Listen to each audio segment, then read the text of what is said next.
My name is David Yarowski. I'm a professor in the Department of Computer Science. My office is upstairs on the third floor of this building.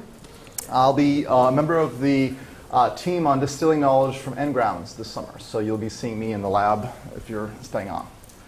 Not quite sure why Fred is here and Hinek, but folks don't want to I've never heard you, David, so I thought this would be a great opportunity. Wonderful opportunity. Thank you, Fred. Okay, so today, this is a follow-on presentation to what Jim gave this morning in terms of Jim presented the core of information retrieval, and I'm going to select a number of topics post hoc from that core in terms of covering sort of newer techniques or applications that are considered for other topics on the web, for collaborative media, for social network analysis, and so forth. So I'll be going kind of picking and choosing from a number of topics that I cover in a course that I teach in the spring on information retrieval and web agents.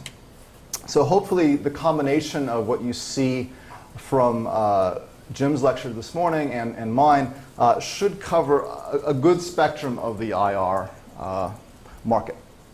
So the first topic that I'm going to try to cover is often we have not just IR on one data collection, but we have IR on many such collections. And they have different properties, and the question is how do we merge things?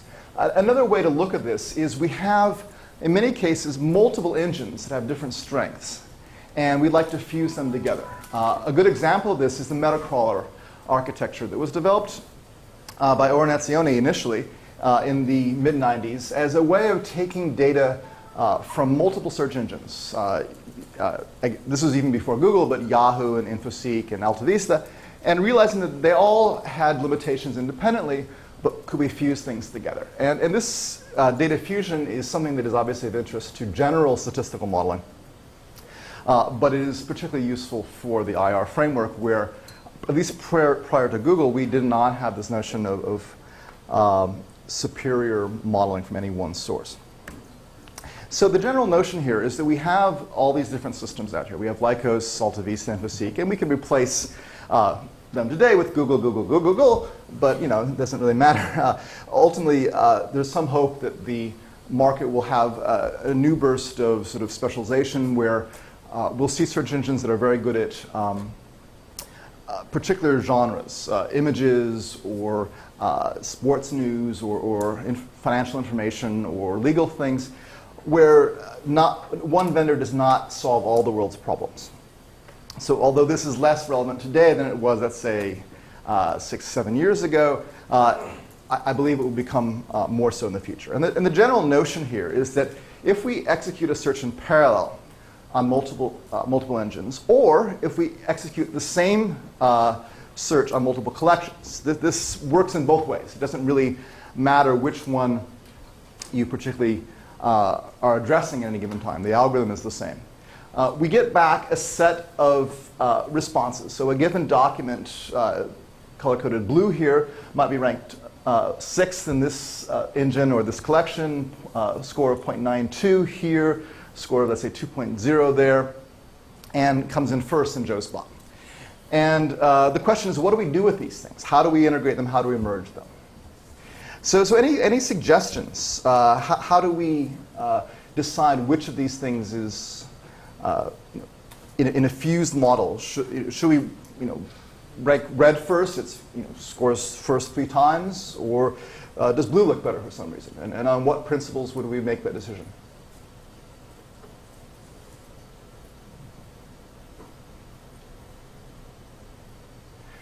Well, it kind of depends on a number of factors. One, obviously, is a ranking of to what extent we believe that any given engine is consistent with our needs, or what any given source is consistent with our needs. Joe's bot may be very, very good at predicting my personal quirky tastes, much better than Lycos or AltaVista or Google, as the case may be.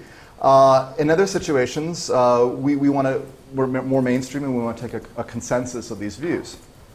Another possibility, of course, is that even if we give them all equal weight, or we have our own weighting scheme, we don't necessarily know how to merge a rank of number 6 with a score of 0.92, with a score of 3, with a score of 0.95. It's not all clear how these things fuse. So clearly, we need to deal with different weighting schemes, different relevance scales. Some are logarithmic, some are linear, some are in ascending order, some are in descending order, some have no ranking at all. We have different sizes of the response set. It's not at all clear when we get back 50 documents from one and 5 from another. Does this mean that one is more selective, or one has a larger catchment area, and hence they're equally selective, and we should fuse them equally? It's not at all obvious. We have different sizes of the response set, different biases of the collection. We have to worry about duplication, identification, and removal, and we also have to assess to what extent meta factors, such as the latency or bandwidth of the source is providing it to us in terms of sort of our cost, in terms of time, or sometimes there's a monetary cost involved. We have to pay for these things, and are we willing to take the recommendation of an expensive source over a free one? So in general, we'd like to learn the ranking scale, the ranking reliability, and the relevance ratio. So in general, come up with some sort of fused ranking, either on engines or on collections, that's a weighted average of some sort of function applied to the rank that's given to us by each of the source algorithms or engines. I'll skip this. And one quick comment. A lot of the meta-crawling model is economically problematic in the sense that we're letting Google and Yahoo and Microsoft do all the work for us in some ways, and then we're reselling all their energy and their access, bandwidth charges, and their storage, all the work they do to collect and provide this data by providing a wrapper. And this is obviously problematic. We don't necessarily want to be a parasite on the system, but some would argue that actually fusing results together and coming up with a unique consensus view is actually advantageous. So one alternative, of course, is we can actually charge people and then pass this money on to Google and Yahoo and Microsoft and other specialized bots. Or we could pass on their advertising. We could essentially agree to forward their advertising through. Now, this is not necessarily desirable to search engines in general. They don't necessarily like to have either of those options. They want to have brand identity established. They want to have you as sort of a locked-in client. And they're not generally happy with meta-crawlers. So one of the problems, of course, is how to overcome this. Now, the response of most of the providers is simply to block any kind of query from a meta-crawler site. Now, people got around this by having sort of Java-based code in your browser that looks like it's coming from you, as opposed to coming from a centralized site, but engines are carefully productive at detecting these things. So it's not at all obvious how to solve this cat and mouse game. But in general, partly because of the rise of a single sort of monopoly power, and partly because of the rise of inefficiencies in this process, as you don't get a whole lot different from Yahoo or Microsoft from Google, meta-crawlers have become less popular than they used to be. But again, I expect this to sort of emerge again as we have more specialized providers in the future. Editorial comment aside, we're in a situation now where we'd like to have this sort of rank as a function of some function over the rank of a given algorithm or engine on a collection and a document. And this may need to do some sort of transformation in various ways. We'll come back to that in a moment. One model is assuming that rank is proportional to relevance. I'm sorry, forgive me, relevance is proportional to rank, where we're assuming that collection sizes are equal, and if a particular engine or source has a small return set, it simply means it's more selective. So if collection 2 or engine 2 gives us 5 as opposed to collection 1's 10, if we assume equal selectivity, we assume the first ranked in each has equal merit, the second rank has equal merit, and so forth. And we interleave them in this way, and then the collection 1 is simply returning more documents. It's being less selective, so it's second tier fall at the bottom. Another option would be to assume that these are equally selective and that relevance is proportional to rank over total return. So if we're in the top 10% of our return space, that should be equal. If we're in the top or the middle 10%, those should be equal. So in this case, a smaller response set simply means that we have a smaller collection that we're choosing from, and our bottom document should be paired with the bottom document from the first collection because we're equally selective in terms of our percentiles. So we're interleaving in different ways. Now, in general, we would like to go beyond that. We would like to learn the mapping in more productive ways because these are assuming, again, this is simply rank-based correlation, but we don't want to throw away the scores. The scores have merit, the scores have content, and we would like to use those in various ways. So we'd like to have some mechanism to learn how the scores from an algorithm or from an engine can be merged in various ways. So we have essentially their ranking and relevance judgments, their past performance, their correlation between their results and our results, and a parameter indicating the service provider, and try to learn a function that takes those parameters and computes a sort of consensus score that matches our needs. So a good way to think of this is if we have system rankings for multiple collections or multiple engines, again, the model is isomorphic between those two tasks, we get a set of scores that come out of these different things. And we can take those things and map them onto our own judgments. Now, this takes work. It's not trivial to do this. But in general, we have to assume some investment of the user to actually give feedback, saying, OK, this document, given my query, is, say, a 10. This is a 9.3 or a 100-point scale, a 93. This one is a 5, and so forth. And essentially give feedback as to how this matches the needs of an individual. So this could be a child interested in why their grandmother has a certain disease and is interested in a certain set of things, while a researcher in the field might be interested in another, while a caregiver may be interested in another. They all have different needs that are being assessed in terms of these different models. And what we'd like to do is map the scores given by a particular engine or a collection. These may be medical documents, which don't fit very well to a grandchild, while educational documents or so forth might be more appropriate. Again, assuming we can elicit either manually or automatically the feedback that's desired from these individuals, we can map the system scores onto the sort of specialized user-specific space. And the nice thing about that is this is universal. This is all different collections, all different engines, all different scales can be mapped on this sort of 0 to 100 scale or 0 to 1 scale that represents the user's success or the user's desire for that outcome on their particular need scale. And if we do this, what we tend to get is these different curves. Now, I'm actually showing only those that increase, but obviously a descending logarithmic scale or a descending linear scale would have a curve that looked like this. And all different scales, no matter how they are, can be essentially done through various regression means to sort of fit a mapping between the system scores and the ultimate user judgments.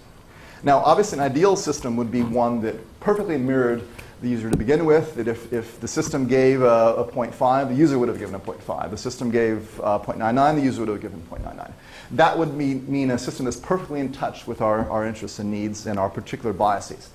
Those are rare. But what we are trying to do is take the consensus of multiple systems, what they score, and obviously there's a lot of variance here, but trying to map those curves to allow the score or output of one system to be mapped into user space. And then once you've done that, then we can weight these things proportional to our confidence in the outcome, to our cost factors and other such things that may allow us to do a linear combination or other kinds of weighted combinations of these systems.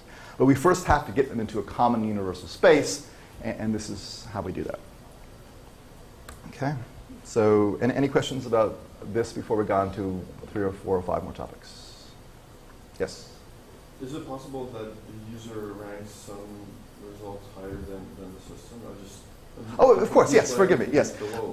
Yeah, in fact, a good example of this, right now this is assuming that the user is on, say, a 0 to 1 scale, while the system may be on a 0 to 100 scale. Now, if the converse was true, if the dynamic range of the system was less than that of the user, then you would have curves up here. And as I said before, we could have curves that are descending if the user goes into ascend, good is high, while the system good is low. 1 is good on a system as opposed to like in rank order. So we will see all sorts of different curves, different scales. And the nice thing about this is that if we do sort of separate regression models, depending upon whether these are linear log or rank-based or score-based, we simply get everything into one unified space that can be merged in a simple linear addition once we've mapped everything to user judgment space. Okay. So number 2. Oops, no, that's not going to work. Sorry.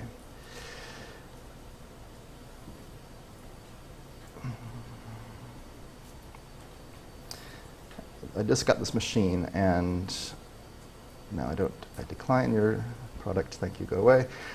And I'm getting a new disk here. Okay, so actually, before I continue on to collaborative filtering, let's first talk about sort of. Actually, I'll talk about this first. And then we'll talk a little bit about link analysis. So collaborative filtering is another way of looking at the world. And this is essentially, I believe that Jim this morning talked about relevance feedback, right? That's where it's essentially a probabilistic model where different individuals will, much like I just showed it in the fusion model, give their feedback on a given document. Now, I was showing that in the context of trying to learn the weighting and then the mapping between a given systems or collections response function and a particular user's need.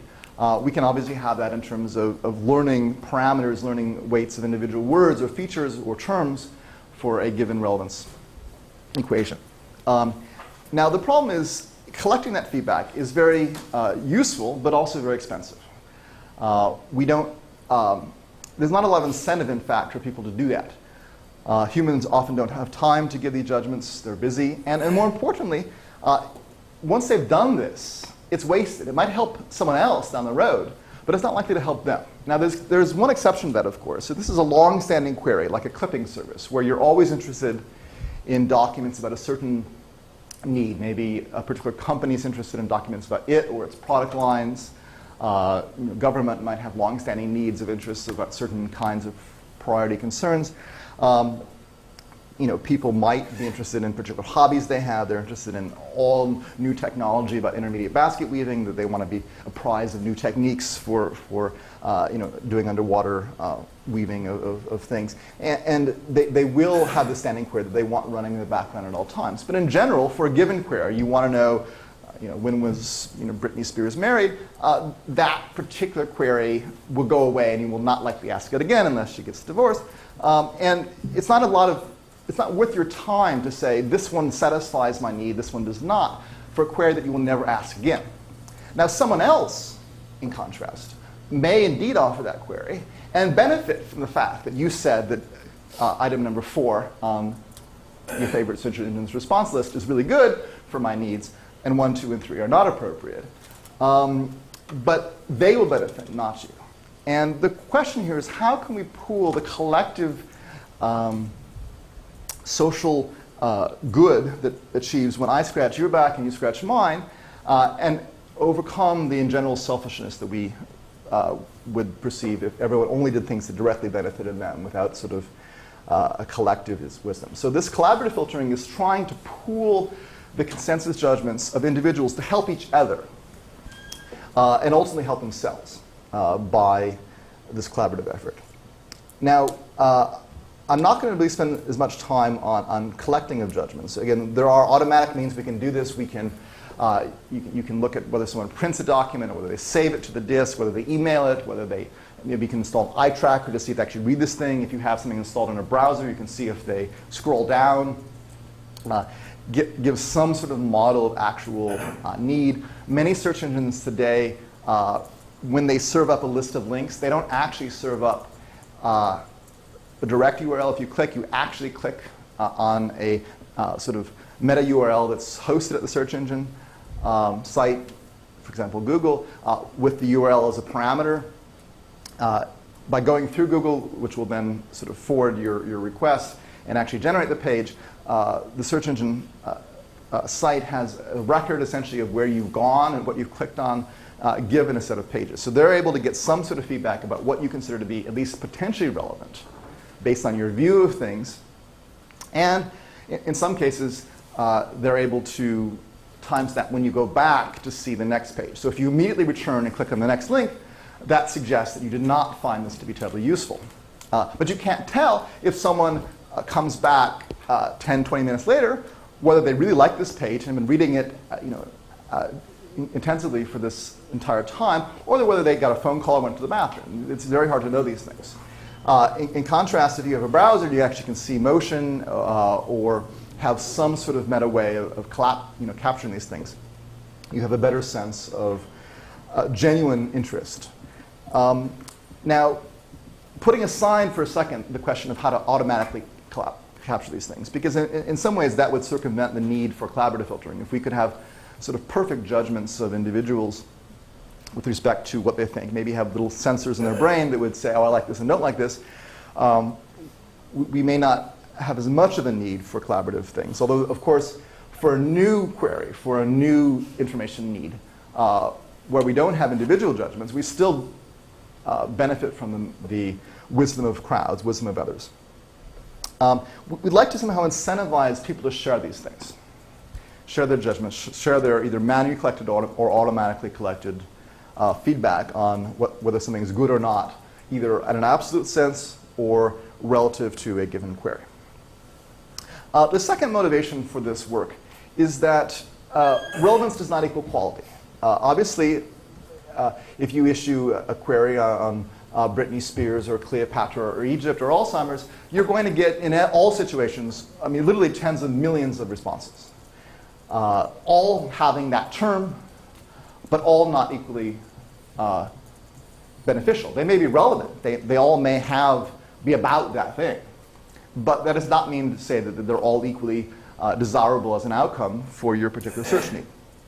And there are many ways that something can be about a topic and yet not desirable. There are differences in quality of presentation, detail, professionalism, and substance. Just production values. You want to see a really high quality, slick site as opposed to something that's sort of thrown together, something that has high quality facts as opposed to low. So clearly that's one problem. The other problem is that, well, I'll come back to the second problem in a second, but addressing this first one, we could, in theory, build a supervised learner that would assess quality and not topic fit. So this would be a sort of different set of feature spaces that would, in general, try to say, okay, let's assume this is relevant for the topic. Let's assume that it actually fits in terms of the match or the terms to the given user's need. How can we assess whether this particular site is a good one or this site is a good one based on meta properties in terms of abstract quality? And again, this is a subjective judgment. Some people might like incredibly complex graphics and flashing lights and all sorts of embedded flash content. And some people might like trimmed down, just the facts, ma'am, very basic, clean, sleek lines. So this is very much a personalized judgment. But in general, if we can get sort of collective feedback from individuals or their cohorts about what's a good site in terms of production value and what's a bad site, we could try to have a sort of a secondary classifier that would assess quality of the general site. Now, this could have things in terms of the reading level. Obviously, if my daughter, who's just learning to read, is looking for something, she's going to want a very different set of content than a 10-year-old would or a professional in the field would.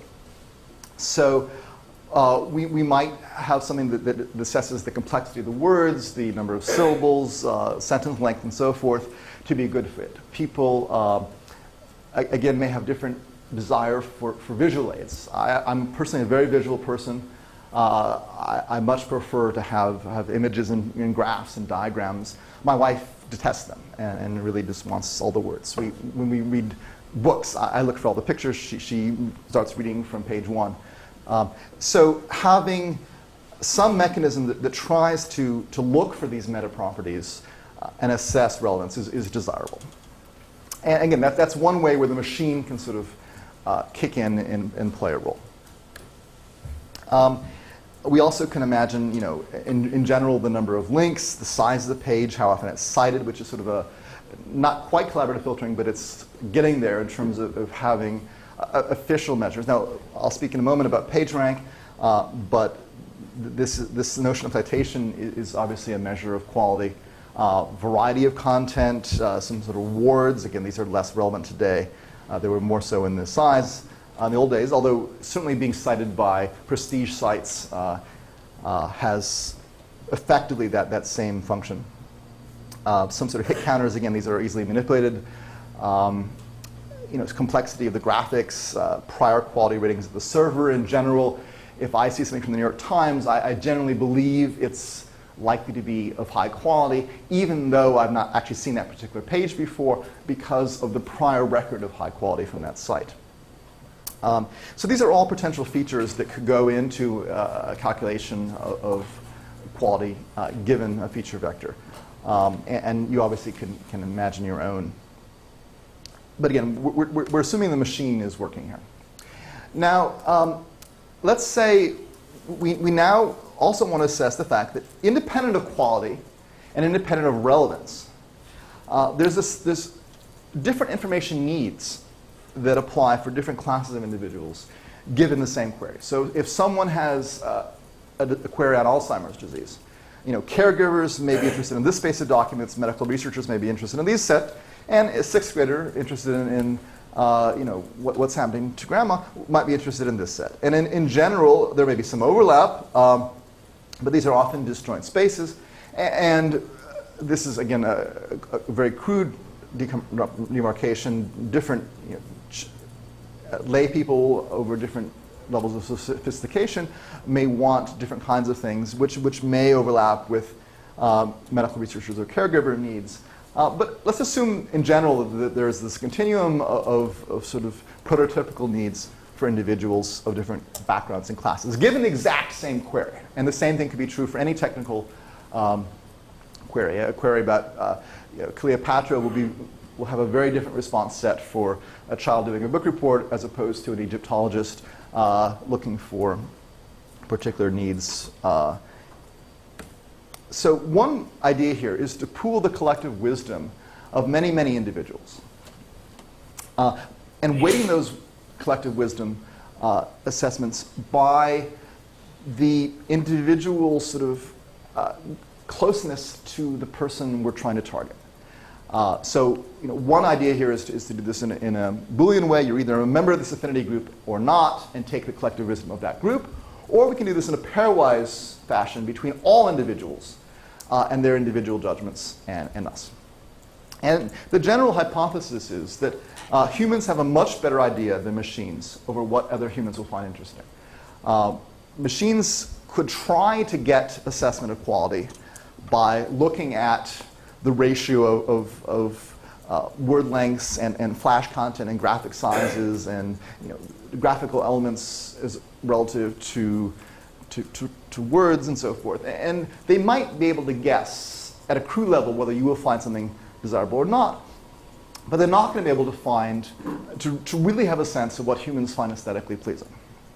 And an extreme view of this, of course, is the use of collaborative filtering in terms of assessment of restaurant reviews or movies or a number of other things, which I'll discuss in a second, where it's very hard for a machine to have really any sense about whether a restaurant will be good or not, just by looking at the menu. I mean, there may be some characteristics of certain, throwing in of French terms and exotic spices that might somehow correlate with high quality, it also might correlate with pretension. It's hard to really know whether this is a good fit for actual quality of product. Likewise, can a machine read a script and assess whether or not a human will like this or not? Again, very difficult. Can a machine look at a movie and assess based on strictly mechanically accessible properties whether a human will actually like that film and whether it's worthy of an award? Again, it's a desirable outcome, and there are a lot of interesting research to be done on that very question.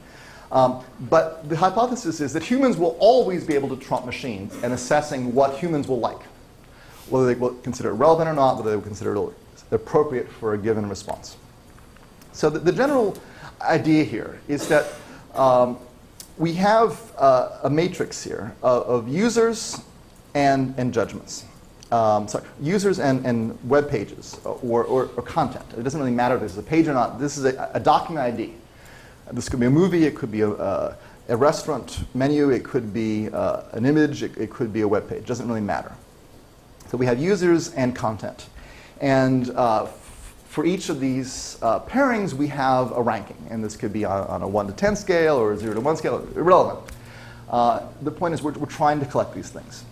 Now, the general notion is, in the naive world, where we assume that all people have equal relevance, we can assess the merit of content number 2, or web page number 2, by simply taking the unweighted average of all users that have provided judgment. Now, you see this sometimes in Rotten Tomatoes, the website that does film reviews. You basically, or I think there's one where they try to take, so Rotten Tomatoes takes everything and maps it to a 0, essentially a Boolean fresh or rotten. There's another site that tries to map everything on a 10-point scale, so if someone gives 3 stars, very much like I showed in collaborative meta crawling, their 3 stars get mapped to an 8.2 based on some sort of algorithm of past record.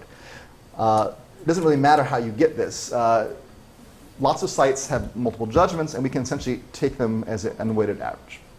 And that's assuming that all people have equal needs. The better way to do that is to say, aha, I like Rotten Tomatoes, or whatever this site is that collects judgments, but I tend to agree with these reviewers, and I tend to passionately disagree with these reviewers. They don't quite share my judgments. So I want to weight the reviewers more heavily that I tend to agree with, or that seem to have a better fit to me. This is probably more likely in terms of music reviews. While people may have very different judgments in terms of what constitutes good music, based on their own preferences and experience, and I don't want to weight people that share my general aesthetic taste towards music more heavily than I would weight those that are very different. Even though on an academic basis, one has as much right to give a particular country piece a high score than I do. Maybe it's technically brilliant. I just don't happen to like country music, and I don't necessarily want to trust their judgments, even though this may be a Grammy Award-winning, extremely high-quality piece of composition. It just does not match my needs. So the question then becomes, how do we weight these users appropriate to their relevance to me? And it's not only their relevance to me, it's their reliability. Someone might have very similar needs and interests and preferences to mine, but their way of capturing these judgments has been very flaky. Maybe it's done through automatic means, through an eye tracker or through a page ranker, looking at how they scroll or whether they print it or not. And that's a very coarse judgment. So I might prefer something who's not only relevant to me in terms of shared interests, but also has reliable, robust judgments. Again, really doesn't matter. We're left with this matrix, and we'd like to know how to weight these things. So one model is simply to weight these judgments based on the similarity between you and me. Okay, so this can be either some sort of cosine similarity of the vectors, as we'll see in a second, or it could be a literal probability of the probability of relevance to me given the relevance to you. It doesn't really matter for this particular thing as long as it's somehow a weighted assessment of the fit between you and me. And then I can use that weighting to essentially do a weighted combination of the relevance judgments of the individual. So the probability of a page being relevant to you given its content, i.e. your judgments. So in this particular case, what we'd like to do is weight each of these scores for content 2 based on the similarity between user A and me, similarity between user B and me, and so forth. Now, how do we get that similarity? Well, from Jim's presentation this morning, a trivial option would be to take user A's judgments, user B's judgments, and measure some sort of similarity metric, either a cosine similarity, where you take the inner product of 3 times 1 and 4 times 1 and so forth, and normalize, or some sort of a divergence measure. It doesn't really matter. We'd essentially like to come up with a particular pairwise assessment of the similarity between the judgments of any two individuals, or any individual and me in this case, and then use that judgment to weight their judgments. Straightforward, yes, sir. So if I've already ranked on documents for Alzheimer's, then there's no real need to use any other information, right? So this is for the case where I'm trying to develop based on a past set of queries. Okay. My similarity to a number of users. Well, okay. First, let me explain this in the easier context, where we have a space of things like movies or restaurants or recipes, where in general it's a standing kind of information need. What is a good film? And in that particular situation, go away, please. No. I don't want to learn how to stretch my battery. Thank you. In that particular situation, the assumption is that if someone shares my judgment in food or music or movies, today they will share it 6 months from now and a year from now. So in that particular situation, we believe that all of the content is relevant in terms of making the pairwise similarity between A and B. Because it will persist, and it's equally relevant in terms of assessing that content. Now, you make a very good point that for a given query about Alzheimer's, obviously that's not going to be, so we could indeed collect this universally for a given query. But we also make the assumption that if someone, given a query Alzheimer's, will share similar judgments about what's a good response, they might also share similar judgments about what's a good response to Lyme disease or lupus or any other illness or other things. I mean, presumably there's a general class of judgments that children in school have certain needs, which are distinct from specialists and caregivers and assistants. So you're very correct that we somehow wanted to divide the query space into a set of particularly relevant judgments by which we can fuse these things productively. It's not necessarily the case that if two people share similar judgments about what makes a good response to Alzheimer's, they will share the same response as to what makes a good response to Britney Spears. Someone might be interested in the news about her, someone might be interested in her music. Or someone might be interested in the fan side. Again, age is probably a good predictor, and that young kids probably have different needs from older people. But among professionals, it's not at all clear necessarily what that breakdown will be. But excellent point. And one of the things, of course, is that we can take this matrix and run singular value composition and do some sort of dimensionality reduction, such as we can actually get, hopefully some of these things emerging as latent clusters, latent properties that will handle both sort of the group similarities between that underlie the dimensions that underlie young versus old and professional versus not, and some of the similar properties of the queries of the content as well. Okay. Hopefully that will all emerge through dimensionality reduction. So again, one is just to do this sort of raw weighted similarity. Another is to have an explicit sort of latent variable of the group that we can either model directly through self-identified membership, or we can learn through some sort of latent modeling. But in general, we can make this a little bit more straightforward by detecting the probability of relevance to a group of a page's content, and then a probability of similarity between me and that group. And again, we're not using a single fixed group. This is not a strictly Boolean membership. This could be a weighted membership where we have these sort of underlying dimensions of background, and we would like to essentially find, okay, I'm a little bit, like a high schooler in terms of my music taste, but I have other tastes along these dimensions, and sort of try to sort of profile me as a mixture of different group properties. Now, there's two more meta comments on this. This has been used, there's a whole literature on collaborative filtering and recommender systems. And it's been used very productively in things that you wouldn't even think would be possible.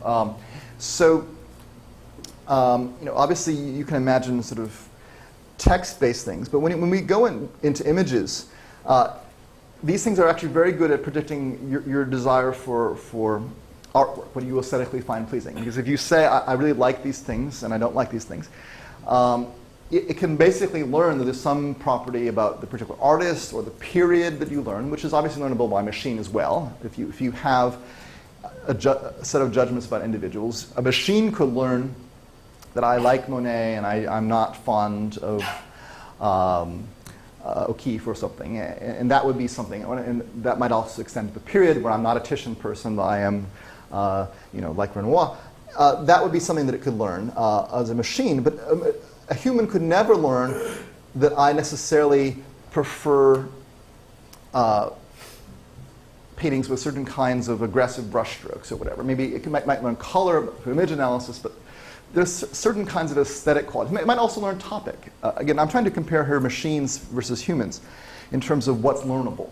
A lot of the things that would go into this matrix could be inferred through supervised learning by machines for humans. But what's not going to happen is that they will be able to assess these meta things. Now, paintings are somewhat different in the sense that you often have sort of common trends, and once it's been identified that I like Impressionism, that will increase the probability that I like other kinds of Impressionism. But what about photographs? If you basically take photographs of people or photographs of travel scenes or just general compositions, the best of the web. People go through and vote on msnbc.com for there's 15 pictures, and you pick your first choice, and that gets reviews. But these things could also be collected, and you'll try to say, okay, as a machine, could I predict which of these pictures person A will choose next week, given this choice? And clearly, the overall average, the collective wisdom of undifferentiated crowds, that i.e. the first choice winner, is a good predictor. But if I could also predict that I like quirky things, or I like cute little animals, or I like dramatic weather, or these things, machines can only go so far. There's some je ne sais quoi about relevance, about aesthetic properties that two humans could predict much better than a machine ever could. So, and then this has been even productively applied to humans' aesthetic responses to physical attractiveness. There's, I think, a site called Am I Hot or Not, where people put their images up, and then this is a true masochist, because they're essentially looking for rankings of others about how attractive they are. And people are often quite brutally honest in this respect. But you also get relevance judgments that are in some cases quite accurate about how different individuals aesthetically respond to images of people. And I'm sure dating services collect these things. Now, we could model that to essentially say, okay, trying to predict on a purely mechanical level whether human Y will find person X attractive based on age or hair color or height or weight or other such properties, or the symmetry of the features. Maybe we can measure the eye distance or things, and we discover that you tend to like people that have narrow eyes as opposed to far apart eyes and so forth. You could do that. But in general, that's always going to fail relative to the judgments that a given human will be able to say, I think you will find this person attractive.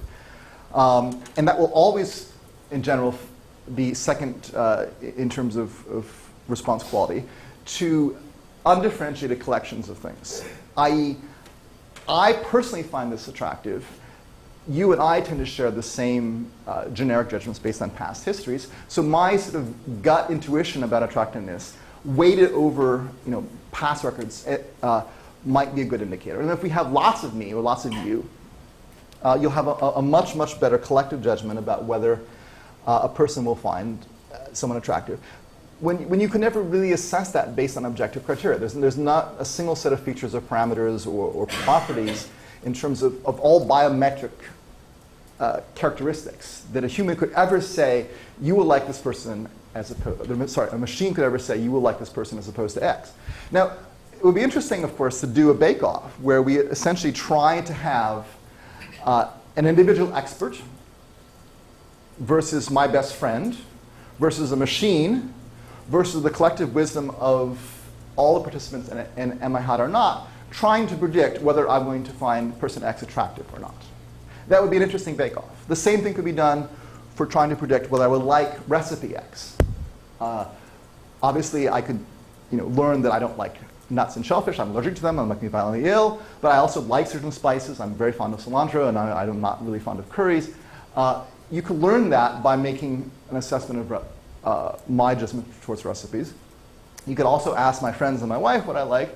Or you could take the collective wisdom of people who tend to score recipes similar to me.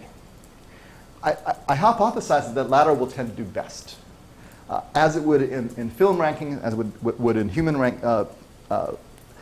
rankings of images of people, as it would in ranking music and so forth. There's just something about this inexplicable assessments that individuals tend to give that don't necessarily correlate with purely objective measures. Now, we may get to that point where the machine can outperform, or at least perform as well as a human. But in general, human computation about what humans like is going to be much better suited to the task than silicon computation. Okay. So it's interesting. It's well worth doing. I encourage its pursuit. Okay. Any other questions about this before we go on to further topics? Okay. So let's quickly skip over to characteristics of sort of link analysis here, and I'm going to zoom through a lot of this here. In general, we can view the web as a directed graph. So we have multiple pages, and we have anchor text and hyperlinks. And can we use this graph structure to somehow assess relevance? Now, obviously, in the early days of Google, this was the pathway to fame and fortune, but does it have relevance today for our tasks? And the answer very much is yes. And this particular model of link analysis, of graph analysis, very much persists as a relevant task for a lot of what we care about. And we make a couple of assumptions here. The first is that hyperlinks are indicative of a relevance, that if I link to something, that is an indication that I think this is meritorious. There's an assumption that the description that I put around a particular document link has some relevance to what I actually believe is contained in that. I know that Ani, in her presentation on summarization, made this point explicit, that one of the good indicators of the content of page B might be how I describe it when I link to it. Because sometimes I'm trying to encourage you to either take that link or use the link to motivate a sentence or whatever. But in general, what's surrounding or inside that link is in some ways a pithy summary of what I consider to be relevant about page B.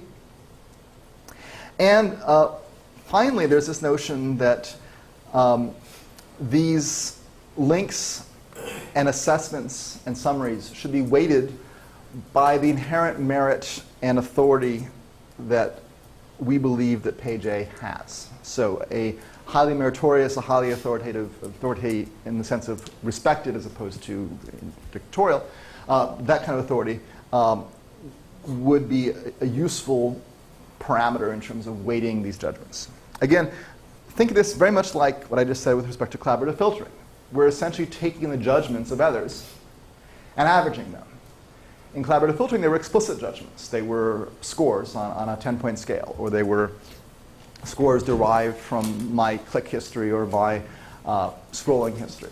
In this case, their scores assessed through another hidden means, which is the use of links. The inclusion of a link is an indirect way of saying I give this 5 stars. Now, again, it's fairly crude in the sense that in a given page of links, there's no notion of really highly recommended versus not. Now, there might be. Any suggestion of how we might do that? Maybe the things on the top of the list might be more meritorious than later down. Again, they could be alphabetical, but there is perhaps something, they also might be chronological, but it may be the case, in some cases, things higher up may be a better indication of quality. There might be certain regions of the document where links have a higher status than if they're buried in a footnote or whatever. Again, we're trying to intuit something beyond just Boolean relevance. So in some ways, it's impoverished with respect to what we saw for collaborative filtering. We don't have really much more than just this is or is not considered relevant by the fact I linked to it. But the nice thing about this is we have this in vast quantities. Unlike relevance judgments, which are very hard to capture and are hard to share, these things are around in vast quantities for the collection on the web. Now, that does not make them necessarily desirable if they're not good, but we actually find that they're actually quite effective. Now, I would like to make one meta comment, actually, I'll come back to this. So we'd like to come up with a weighted link of these, a weighted average of these links as an indication of votes in favor of page B. Okay, so that's our meta goal here. Now, just to sort of echo what Ani said in terms of the content, the descriptions that go into this links can be very useful in terms of the surrounding text, other siblings, paraphrases, and there's much that can be learned from anchor text. And I'll leave Ani's lecture to speak to that. Citation analysis, again, there's a very long history that well predates computers in some sense on this topic. The general notion is that citation is an indication of perceived relevance, and co-citation is an indication of similarity. If I tend to cite the same things that you cite, that's an indication that we tend to think alike, we have similar interests, we have similar properties of what we consider good. And if you cite something that I've never seen before, I've never cited before, that's probably an indication that I should look at this article, just because we have similarity on that basis. So we can use co-citation frequency to essentially assess, very much in the collaborative filtering spectrum, whether two individual reviewers or assessors should be weighted heavily in terms of weighting citations and links for relevance. Now, we'd like to go beyond that in the sense that individual sort of query-specific orderings are problematic. Judgments on any given sort of subscale are really not doable on a web scale task. So what we would like to do is have some sort of universal ranking of goodness that we can. This is sort of similar to what I was saying in terms of overall quality. So is there a sort of a universal ranking of web pages that we can say, independent of a particular query and relevance, that this is a really high quality, respected document, respected web page. This is a very low quality, low respected web page, or low production values. Just in general, something that would not tend to be desirable as a link response. And come up with a sort of universal total ordering of all of the pages on the web. And then take the intersection between that total ordering and the actual content scores, i.e. the match between query terms using TF-IDF or other such means, as Jim talked about this morning, and come up with a consensus that both is relevant to the topical content and also relevant to the sort of universal production values ordering. So, and the response, of course, is the famous PageRank, where we have all sort of pages in the web with some sort of universal merit score, and we find those documents that match the terms, and then we return the literal matches in response relevant to, sorted by this universal PageRank score, weighted in various ways to a classic TF-IDF sort of score of the fit of that page. Although we don't typically need to do that in the sense that once we get above a certain threshold of this page is obviously relevant, there's so many mentions of the term we're looking for that we really are now just needing to sort between an obviously relevant space. So coming up with the PageRank clearly has merit. So how do we do that? How do we actually come up with this total ordering? So as I noted before, we have at our disposal these links. They're proxies for votes of quality. They're not weighted. They're Boolean. But we can use them as our basic model here in terms of graph analysis. Now, we could have an undirected graph or directed popularity. We'll discuss the merit of those in a second. And in general, we would like to use these. Now, of course, this is very much amenable to spanning. So clearly, if I want my page to be considered desirable and have a high score on the PageRank algorithm, I can just create a bunch of proxies that will all link to it, and that will give the impression that I'm popular. Unfortunately, we'd like to overcome this by recognizing that all or not all individual votes are equal, that my proxies probably have no independent authority, especially if that authority is not shared by other sites, while other sites may have judgments that are highly correlated with authoritative respected sites, or even better, the linker might be a high-quality respected site like the New York Times. So we have this sort of general notion that linkers have inherent authority and respect of their views. So we'd like to come up with that particular assessment as well. So what we'd like to do is come up with an algorithm that does both of those things, both sums and weights the inbound and outbound links, and come up with the appropriate weighting that's reflective of the merit and respect that I should assign to any given judge. And the PageRank algorithm is effective at that. It's basically a random walk. We essentially have a given page that we're at, and we have 3 outbound links. We have a probability of 0.33 of walking to any one of those things. And we essentially just model the graph traversal that happens. And in a steady state, each page has a long-term visit rate, essentially. And this long-term visit rate, if you take this as an overall graph analysis, is essentially the page score, their overall score that we would assign to that page in terms of merit. Now, unfortunately, this has, in the naive sense, various problems. One is that there are obviously dead ends. Some pages have no outbound links.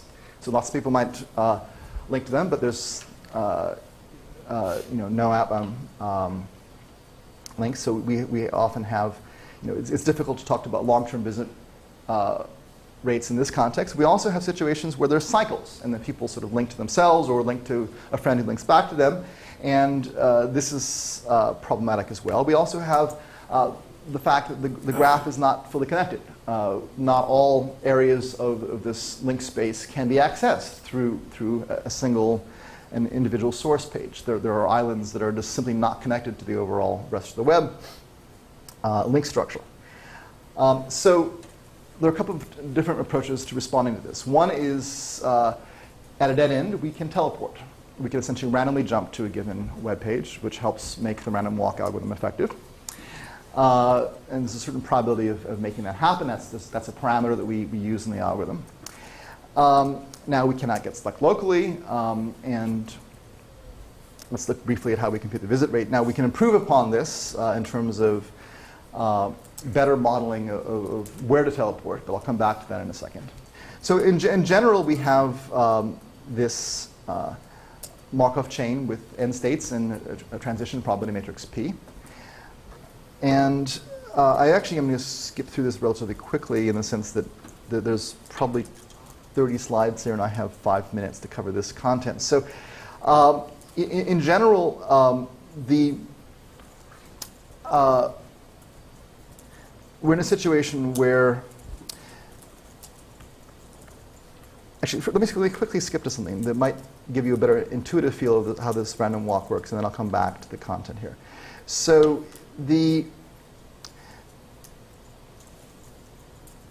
you can think of it as follows. You have these outbound links. If I have this initial merit points of, let's say, 100. Again, we'll describe where these merit points would come from.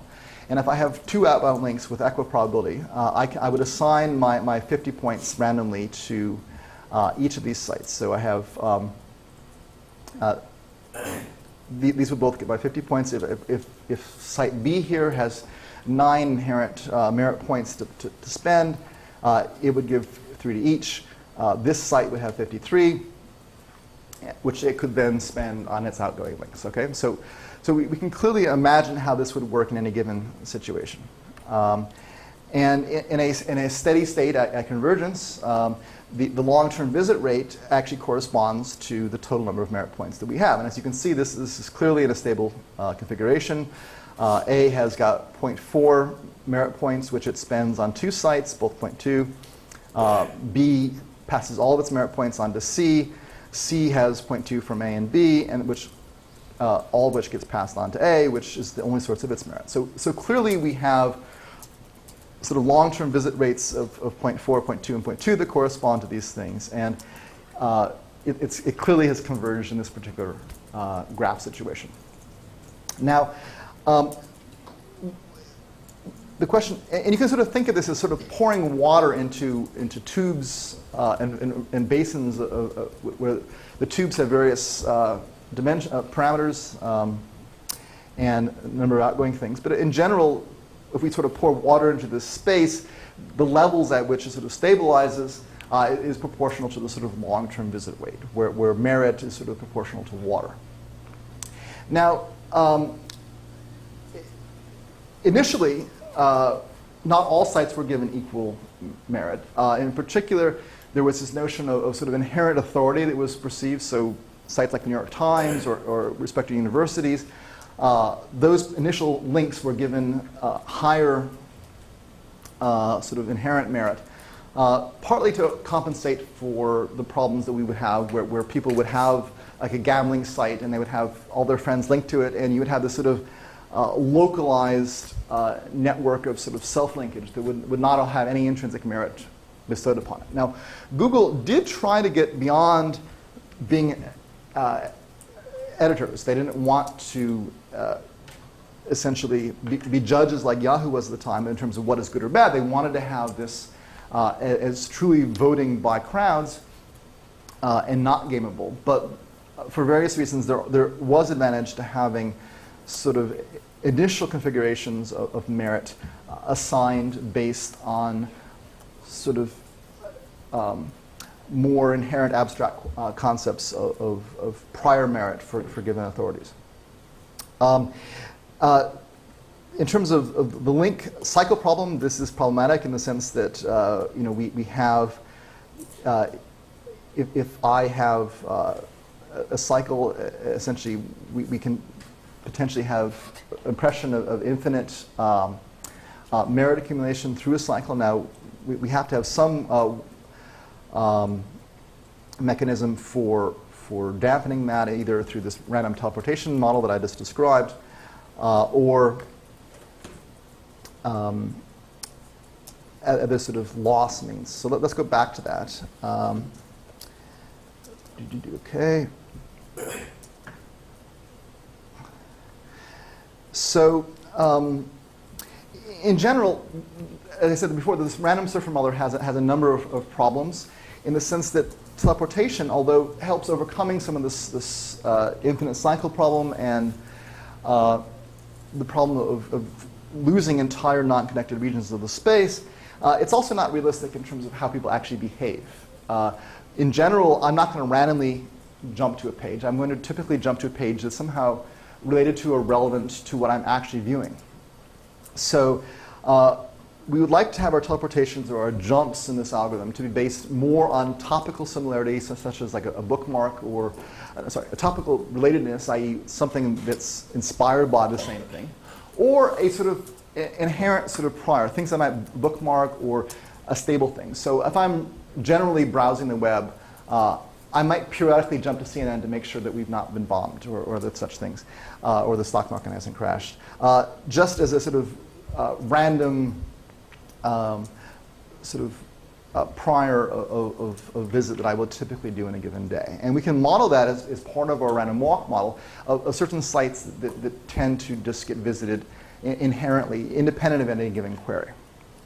So we can set up this sort of random walk model to have teleportation that's sort of conditional on the individual similarity of the query of the page that I'm at. So if I'm on a sports page, I will typically jump to another sports page, and also have this sort of prior notion of sites that get visited generically. Again, I'm going to skip through this. There's a general notion. I mean, I'll put my slides online, but you can essentially read through this notion of how we can infer hubs and authorities from the page rank algorithm. Generally, these things tend to converge relatively quickly.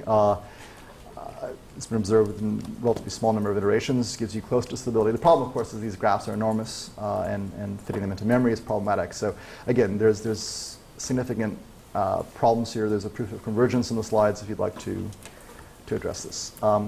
So I have officially 6 minutes left. I do want to cover, I guess, one more topic. No, that's not the one. Shoot. I do not want to buy you now. Decline. Thank you. 20. Yes, sir. Okay. So again, I'm going to skip through this quite quickly.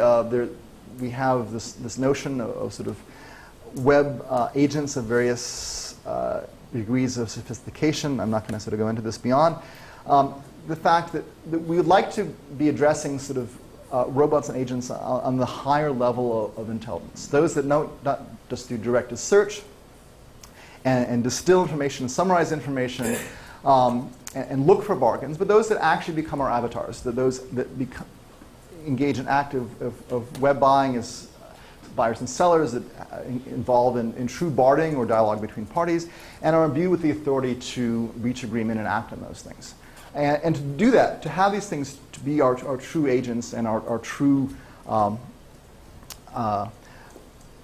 personal shoppers, shall we say, who have the full authority to act on our behalf, they have to be imbued with a certain amount of both trust and respect that comes from truly understanding where we come from. So sort of going back to this notion of modeling the individual, we would like to have agents that are able to sort of model our own behavior and learn about what we do well,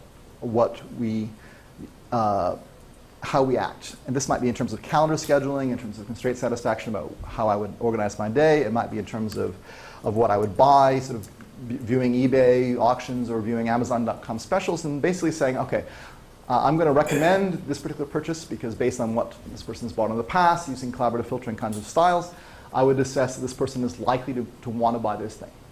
And the next step in that, of course, is saying, okay, I'm going to give you the authority to buy this. You would have essentially a situation where you'd have my web shopper out there saying, oh, look what I saw on eBay. The auction was about to close. I went out and bought it for you. I'm sure you'll like it. Or this was on sale on Amazon, limited time. I just got this for you. And you'd have your personal shopper just sort of ordering things that would arrive home at your doorstep by UPS. That would be a wonderful little world. And we can imagine a situation where these sort of shop bots would be doing this on our behalf.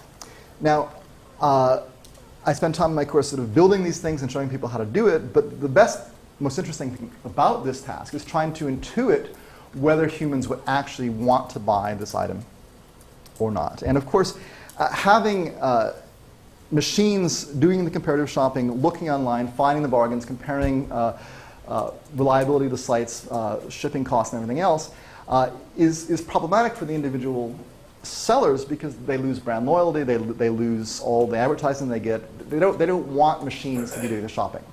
And this is very much a tension between these things. But it's interesting to the extent that you can harness collaborative filtering and personal modeling, user profiling kinds of things to basically come up with a meta shopper that would find, okay, you're looking for X thing based on all the constraints I know. Here's what I recommend you buy. And once that trust is established, you actually would have a person doing it.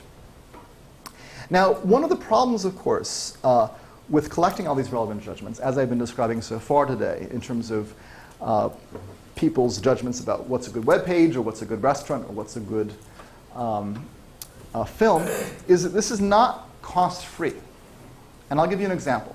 Clearly,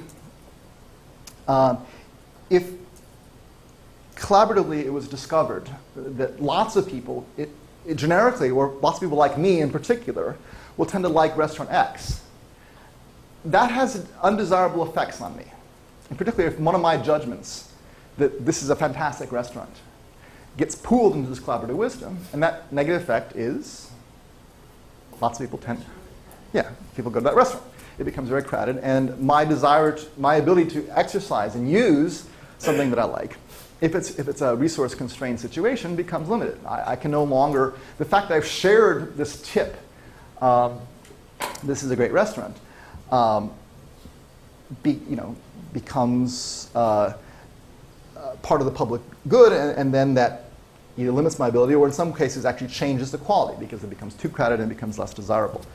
Now, some things like movies, maybe there are crowds in the first weekend, but you can print more copies of the film. Individuals, I don't necessarily want to advertise about the attractiveness of a girlfriend or something because that will make that person more desirable. Likewise, with things that have limited, recipes can be replicated indefinitely. But another problematic example is in terms of business intelligence or like a company. If there's strong interest in a company or a lot of people were linking to a company or clicking on a company, that particular relevance judgment, you're talking about medical devices or a certain query, and there was a particular collective judgment that this company was a good response to that thing. That has value. People could exploit that to recognize that this is actually worth investing in. And for that reason, there's the link history, the scroll history of individual sites, especially in a corporate environment, are very much considered proprietary because it does reflect corporate interests, corporate judgments that assesses the affects the value that we would want to place on individual linked entities, and that value often translates into monetary value. So for all these reasons, there has to be some way to encourage people to spend their capital of knowledge, essentially, about what they like and what they don't like, for the collective good, without having them burned individually. And another way they can be burned, of course, is through privacy concerns. If I start buying diapers, I all of a sudden start getting lots and lots of ads for all sorts of child products because people know I have a young child, and other such things. It's quite disturbing, in fact, to see how your ad profile might change based on certain queries you might have issued or certain places you've clicked. Once people start modeling your interests, then that sort of pigeonholes you and becomes you don't necessarily want to model what's inside your head becoming part of either the public good or of individually accessible micro analysis of your particular interests and priorities. Companies, again, have this very much the case. They don't want people to know what their corporate interests are in advance. And finally, sort of who has the rights to this information, given that these things have financial value. So one response to this in terms of the privacy concerns, is to ensure that there's some trusted organization that really only does this in aggregate. And there are ways to hack that, but aggregation does provide some anonymity.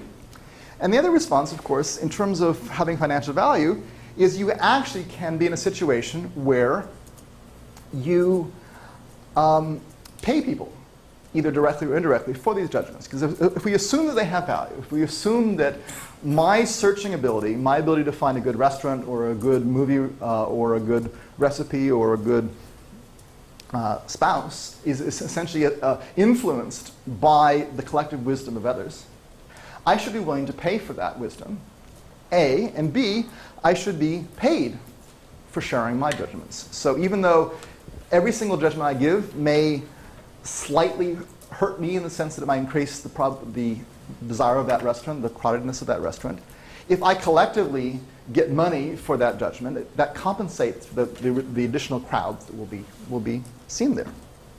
So how can we monetize this? How can we actually encourage people to sort of get paid for this? So in the last few slides, I'll address that tension. So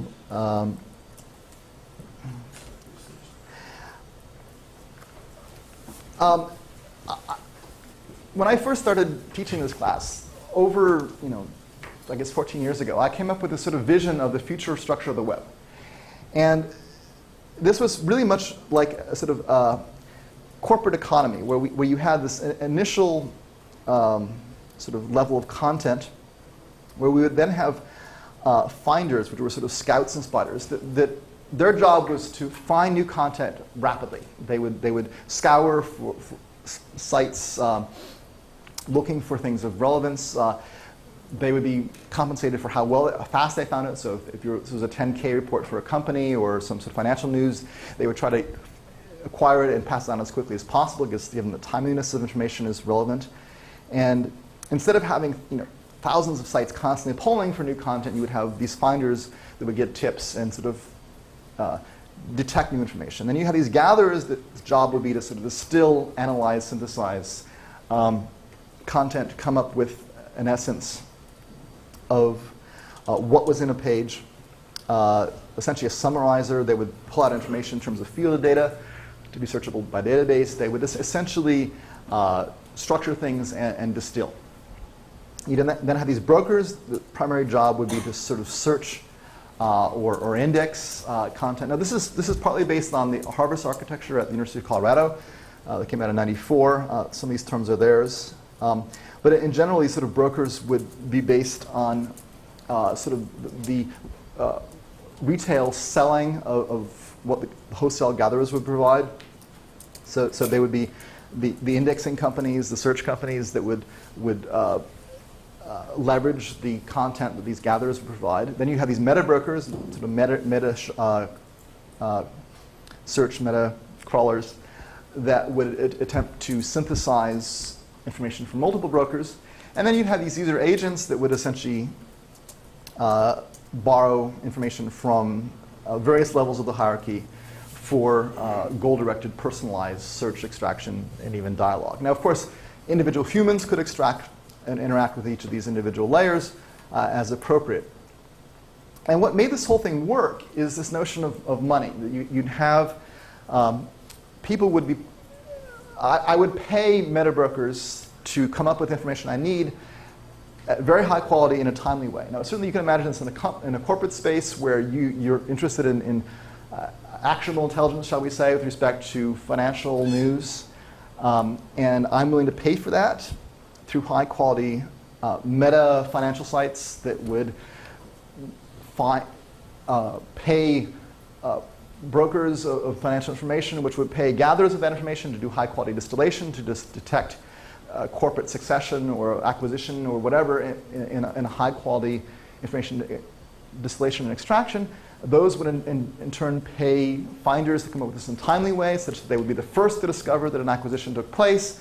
And all that would get passed up through the food chain to give me first knowledge of that acquisition, such that my user agent could then do a stock trade based on my directives or perception of my directives to make money for me.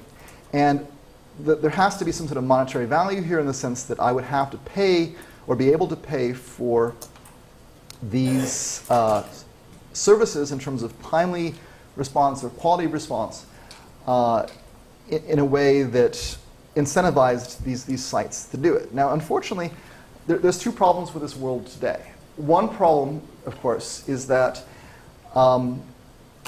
people are not willing to pay. This is pretty much an ad-based economy, and with few exceptions, such as financial services industries, where people really are willing to pay for timely information in a fast way. Pretty much all of this economy works entirely based on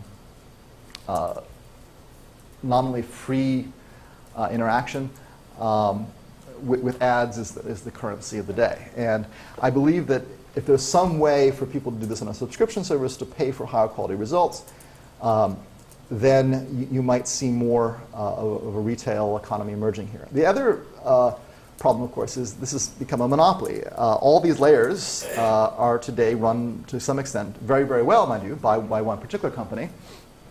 And that's good in the sense that all these things are being done.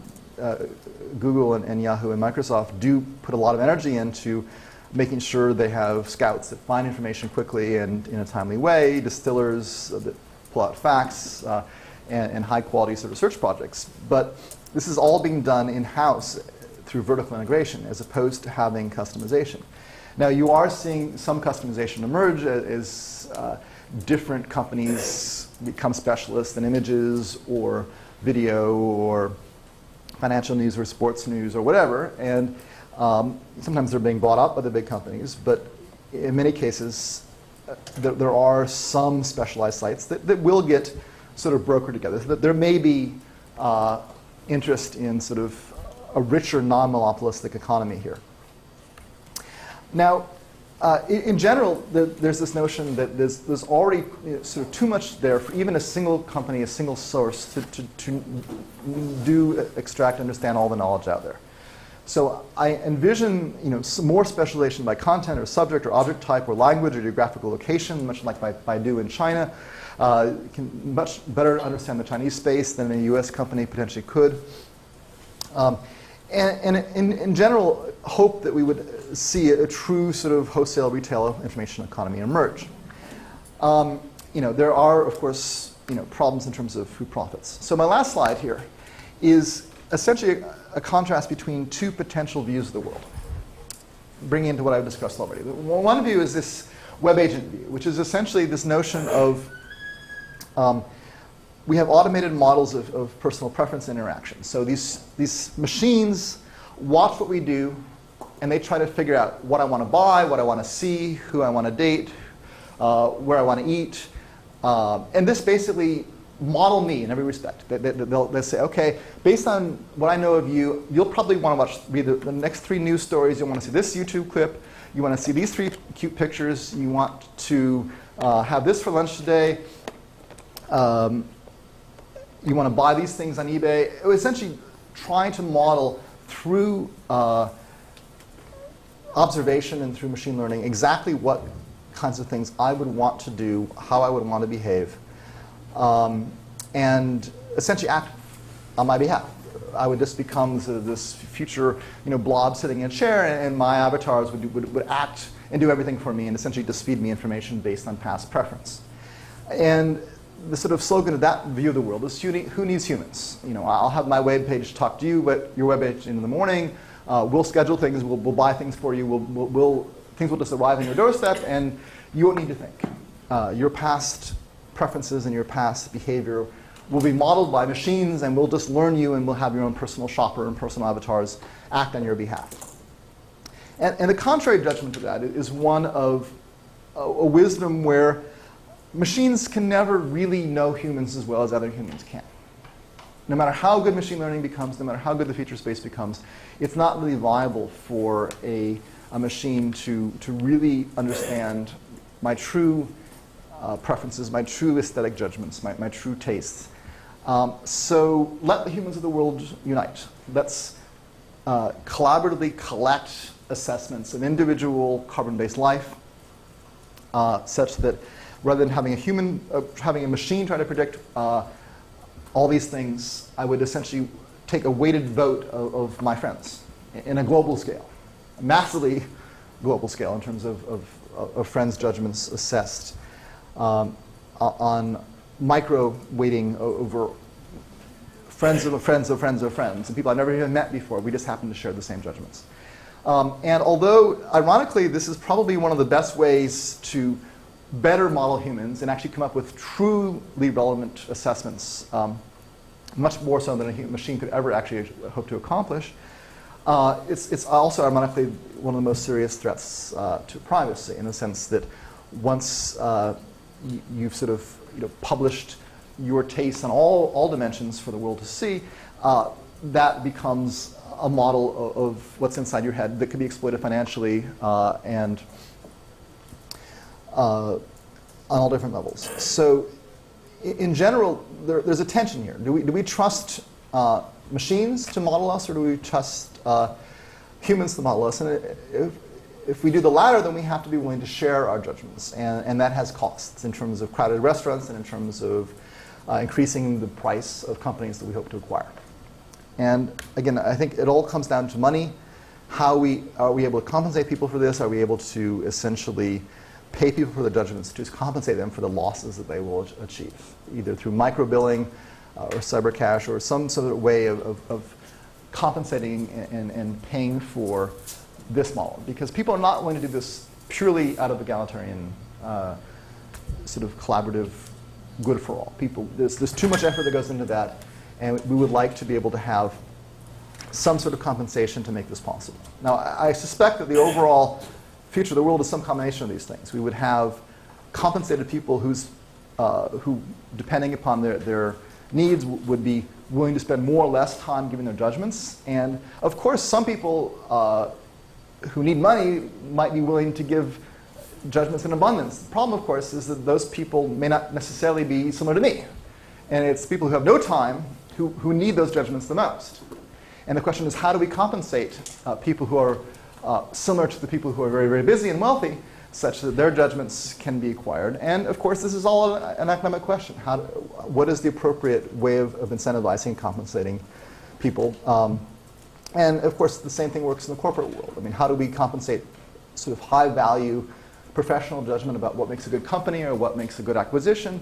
Has enormous value, and you want to pay people more for higher quality informed judgments than naive judgments. So this is not just equal compensation for all. This is very much compensation based on quality and relevance, which of course ties back into the whole graph analysis view of the world, where we want to essentially compensate the authorities more for their judgments. And it would be interesting to look at the graph model where instead of having all costs being equal and all scores being, all links being equal, we have costs associated with these sites where you don't have access to all these things. And not all outbound links are equal. They're based on graded assessments. And if you redo PageRank consistent with both variable cost and variable scoring, you get a very different world. One that's essentially reflective of a true economy, that would be reflective of a true environment that you would actually have in what makes capitalism work. So again, this is a notion of information capitalism in the future. We'll see whether it emerges or not. It'll be interesting to see 20 years from now which of these two views indeed wins out. But I suspect it'll be a very different world than we see today. Okay, sorry for running over. Any questions, or should we go to lunch? Okay, lunch is good. Thank you.